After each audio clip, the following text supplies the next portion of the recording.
Kamera düştü. Birinci oğlum var mı?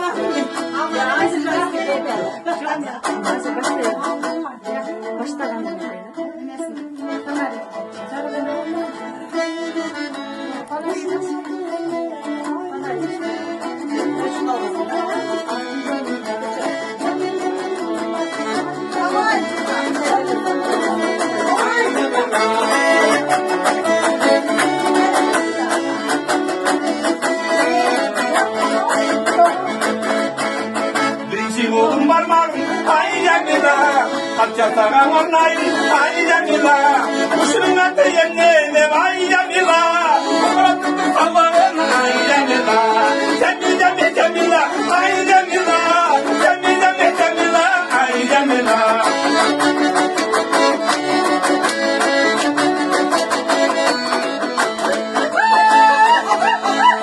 İkinci oğlum söyleyin ay Cemila, yok eşinin tedemeyin ay Cemila, arınmasan ben sana ay Cemila, hareket kılıp törreyin ay Cemila, Cemil Cemila ay Cemila, Cemil Cemila ay Cemila.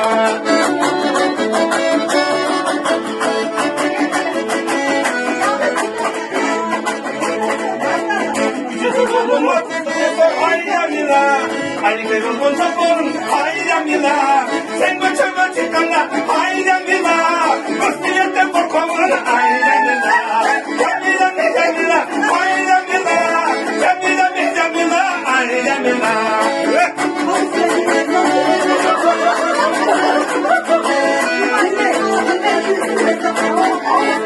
Kırksın oğlum atacak ay Cemila, bir çıraktın yolu yok ay Cemila, çoğula çengellete ay Cemila, bizim büyük canım çok ay Cemila, Cemila ay Cemila, Cemila ay Cemila.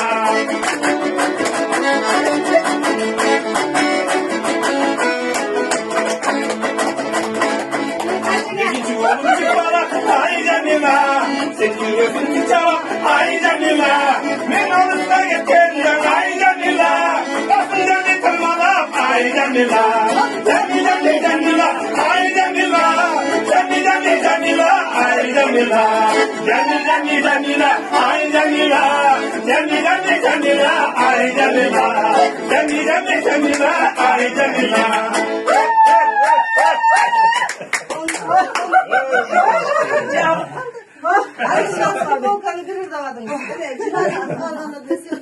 Oy yuh. Bunları bloga yönetme. Ne?